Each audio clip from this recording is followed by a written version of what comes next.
معزز سامعین، چار چیزیں کبھی نہ چھوڑنا جس کے بارے اللہ پاک نے اپنی پاک کتاب میں حکم دیا ہے، ان کو اپنا معمول بنا لے۔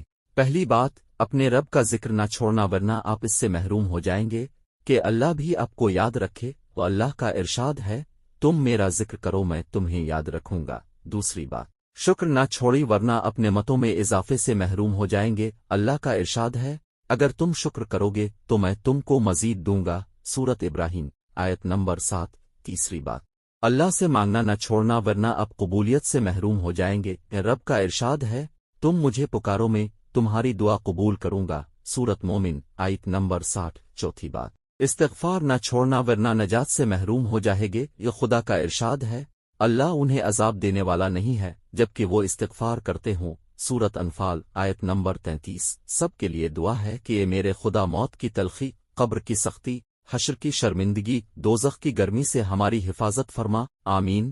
کیا اپنے آج درود پاک پڑھنے کی سعادت حاصل کر لی ہے؟ اگر نہیں تو اب پڑھ لیں، خدا آپ کے دل کو منور فرمائے۔ بے شک درود پاک ذہنی سکون اور نامہ اعمال میں نیکیوں کے اضافے کا باعث بنتا ہے۔